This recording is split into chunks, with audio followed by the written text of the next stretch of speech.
तो कल हम लोग बात कर रहे थे फोटोसिंथेसिस की। आज हम लोग बात करेंगे फोटोसिंथेसिस उससे कुछ रिलेटेड जो सेल ऑर्गेनेल्स है उसके बारे में, कुछ पिगमेंट के बारे में बात करेंगे हम लोग आज। ठीक है, देखो अगर हम बात करते हैं फोटोसिंथेसिस की,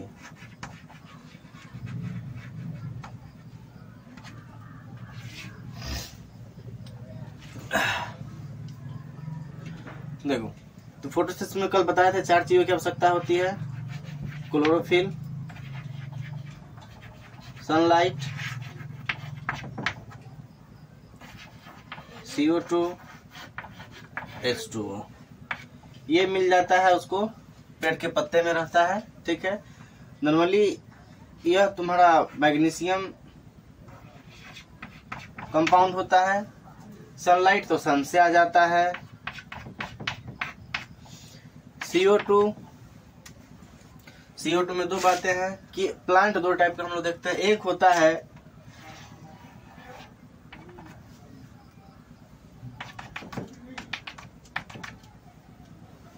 एक जमीन के ऊपर होता है,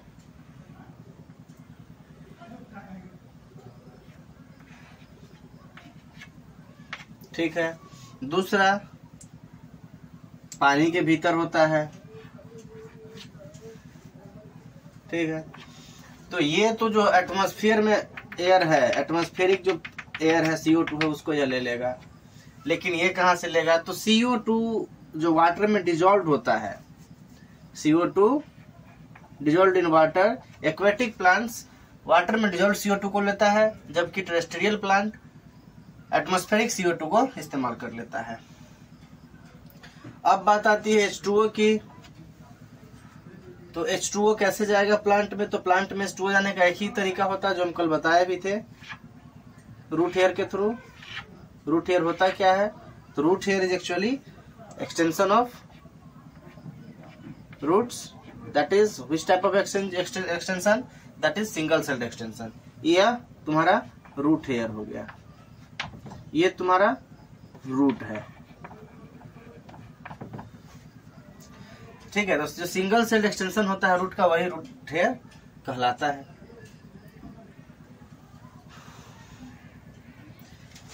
कल हम लोग यहाँ तक पढ़े थे।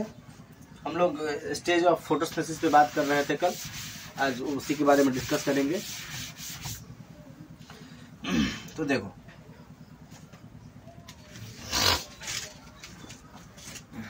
बताया थे कल कि फोटोसिंथेसिस का जो मेन साइट होता है वो क्या होता है? क्लोरोप्लास्ट होता है। क्या होता है? क्लोरोप्लास्ट होता है। ठीक है, तो थोड़ा हम लोग क्लोरोप्लास्ट के बारे में देखते हैं कैसा होता है।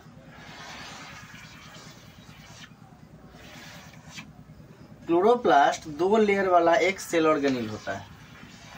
ठीक, 2 लेयर वाला मतलब बाइलैमिनर होता है।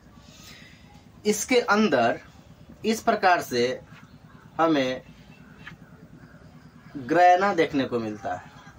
इस प्रकार से बहुत सारे होते हैं इसमें।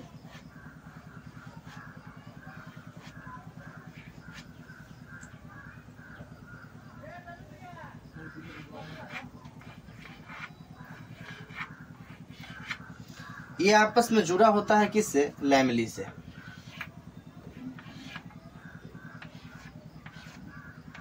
कई सारे लैमेलिस में होते हैं, एक ही नहीं होता है। ठीक है, और ये जो हम लोग खाली स्पेस देख रहे हैं, एक्चुअली खाली नहीं होता है, लिक्विड सब्सटेंस से भरा होता है, फ्लूइड से एक भरा होता है, जिसको हम लोग बोलते हैं स्ट्रोमा।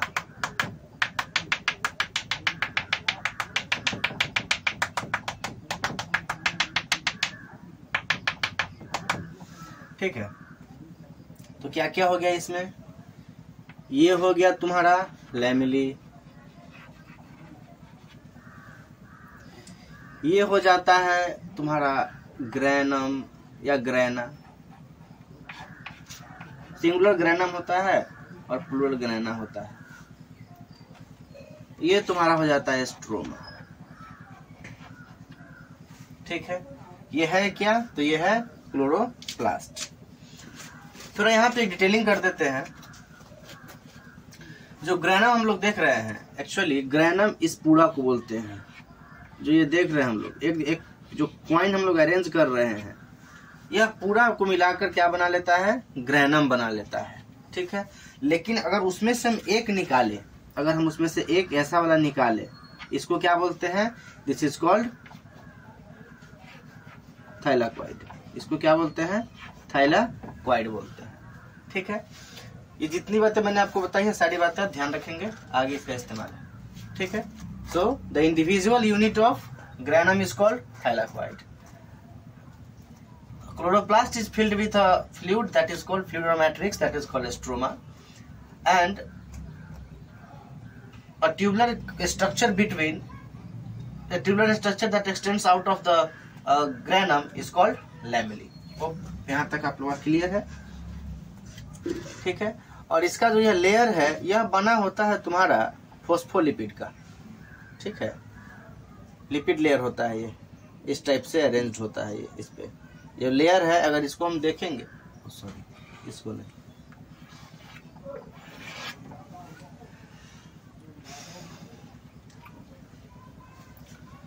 अब हम लोग आगे देखते हैं थोड़ा साइट ऑफ फोटोसिंथेसिस।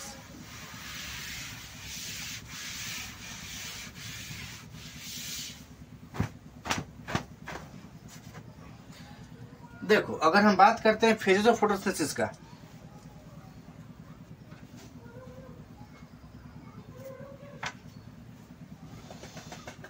अगर हम बात करते हैं फेजेज ऑफ फोटोसिंथेसिस, तो दो फेज उसमें होता है, जो हम कल बताए थे। एक होता है एलडीपी और दूसरा होता है एलआईपी। एक होता है लाइट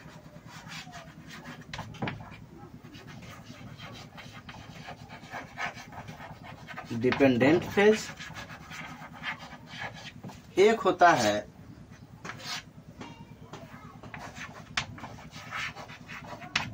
लाइट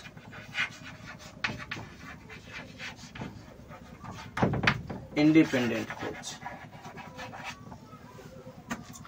ठीक है, इसमें लाइट की आवश्यकता होती है, इसमें लाइट की आवश्यकता नहीं होती है। ठीक है, इसमें लाइट चाहिए, इसमें लाइट नहीं चाहिए, इसमें चाहिए। ठीक है, क्या होना चाहिए लाइट का इंटेंसिटी, तो 400 से लेके 700 नैनोमीटर तक का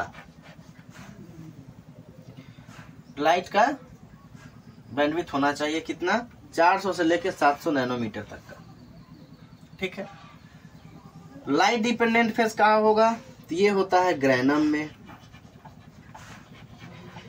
granum means ultimately thylakoid, because that is the smallest unit, which thylakoid of what, granum. ठीक है, थाइलाकॉइड में होगा।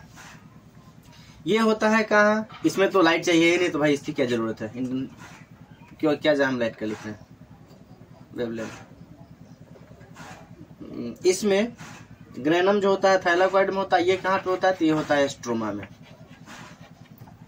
ठीक है, अब इसमें क्या बनेगा, इसमें क्या बनेगा, इसमें बनेगा एटीपी। इसमें क्या बनेगा, इसमें बनेगा ग्लूकोज। देख लिया यहां तक। इसको केल्विन साइकिल भी कहा जाता है।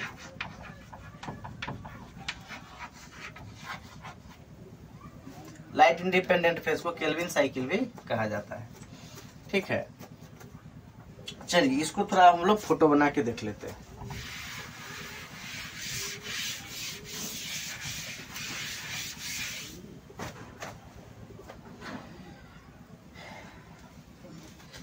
ये हो गया बड़ा सा एक क्लोरोप्लास्ट, 2 लेयर वाला।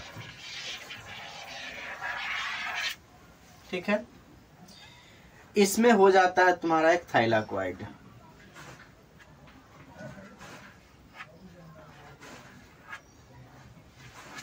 ठीक है, एक ही बना रहे हैं हम।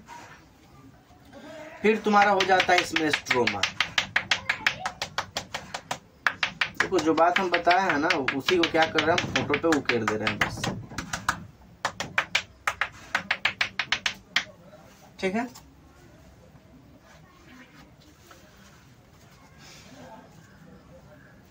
अगर हम एक इसका इंडिविजुअल यूनिट उठा के देखें, ठीक है, इसको थोड़ा मॉडिफाई मैग्नीफाई हम कर देते हैं ताकि देख पाओ। तो इसमें कुछ इस प्रकार से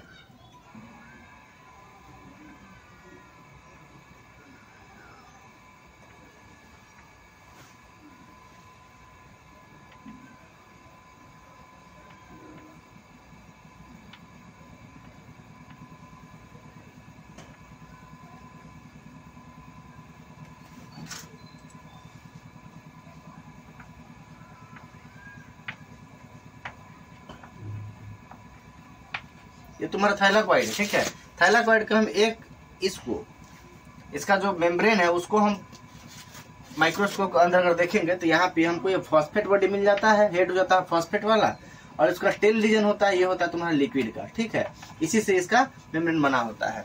और इसी बीच बीच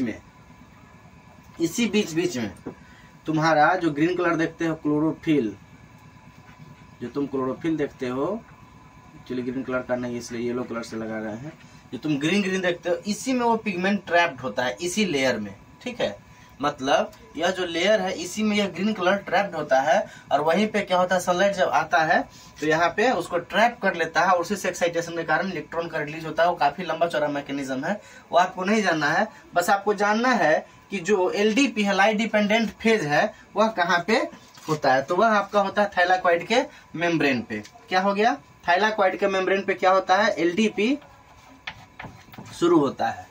ठीक है, यहाँ पे ये कुछ नहीं करता है। LDP में अगर हम सनलाइट इसको दिए,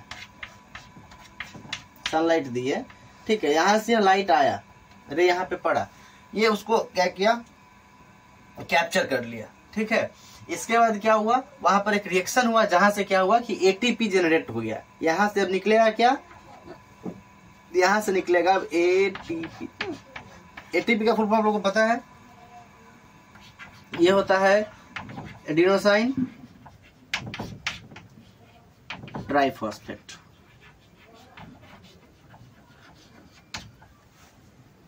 ठीक है, ATP यहां से निकला। अब स्ट्रोमा में क्या होता है, ये तो इसको लाइट से कोई मतलब है नहीं, स्ट्रोमा को तो लाइट इंडिपेंडेंट फेज का बात है। ठीक है, तो यहाँ पे क्या होता है, ये ATP, अब चूंकि कोई भी प्लांट है तो उसको ATP के फॉर्म में तो इस्तेमाल करेगा नहीं, उसको ऑर्गेनिक फॉर्म में इस्तेमाल करेगा। ये केमिकल एनर्जी होता है, जबकि किसी भी ऑर्गेनिज्म को क्या चाहिए, उसको ऑर्गेनिक एनर्जी चाहिए, मतलब biological energy, biological form of energy चाहिए। तो ATP अब क्या करेगा, स्ट्रोमा के पास ट्रांसफर हो गया। अब स्ट्रोमा में चला गया, स्ट्रोमा उसको क्या करेगा, अल्टीमेटली उसको ग्लूकोज में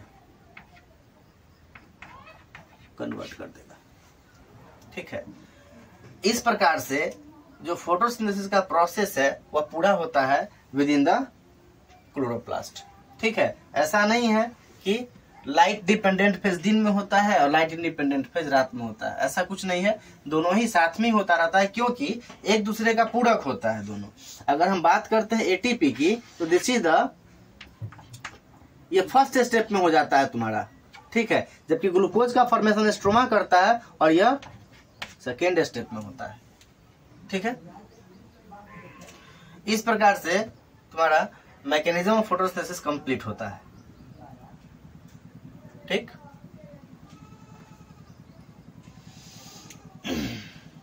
इसमें समझने में कहीं कोई दिक्कत हो तो कमेंट करके पूछ लेना।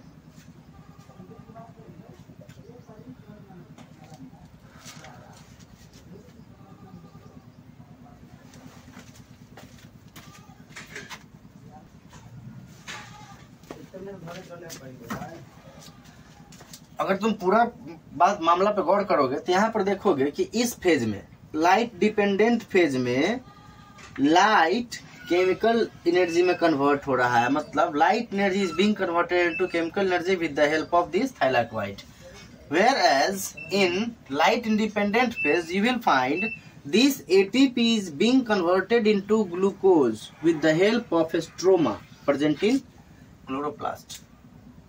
ठीक है। तो इस प्रकार से तुम्हारा फोटोसिंथेसिस का जो दोनों मैकेनिज्म है, जो मैकेनिज्म है फोटोसिंथेसिस का, जिसमें लाइट एनर्जी से लेके तुम्हारा ऑर्गेनिक फॉर्म में जो एनर्जी हो रहा है ग्लूकोज, ठीक है, वहां तक का जो कन्वर्जन है ये समझ में मेरे ख्याल से आ गया होगा। समझ लो एक बार फिर से। सन से लाइट एनर्जी थाइलाकॉइड में गया, थाइलाकॉइड का मेम्ब्रेन, ध्यान रखना थाइलाकॉइड का मेम्ब्रेन सोलर एनर्जी को ट्रैप करता है, ठीक है, और वहीं पे कन्वर्जन हो जाता है एटीपी में। मेम्ब्रेन कन्वर्ट कर दिया किसको, लाइट एनर्जी को एटीपी में, एटीपी को स्ट्रोमा ट्रैप किया, स्ट्रोमा उसको कन्वर्ट कर दिया किसमें, ग्लूकोज में। और इस प्रकार से तुम्हारा फोटोसिंथेसिस का जो दोनों मैकेनिज्म है, मतलब जो ओवरऑल मैकेनिज्म है, वो यहाँ पे कंप्लीट हो जाता है। फिर उसको ग्लूकोज प्लांट अपने एनर्जी के फॉर्म में इस्तेमाल कर लेता है, और विदाउट एनर्जी कुछ है नहीं। तो अल्टीमेटली खाना बनाने का मकसद ही होता है एनर्जी जनरेट करना। So finally the energy is generated in the form of glucose, ठीक है। एक क्वेश्चन है कि तुम्हारा प्लांट में किस फॉर्म में रिजर्व फूड स्टोर्ड रहता है, कमेंट करके बताइएगा।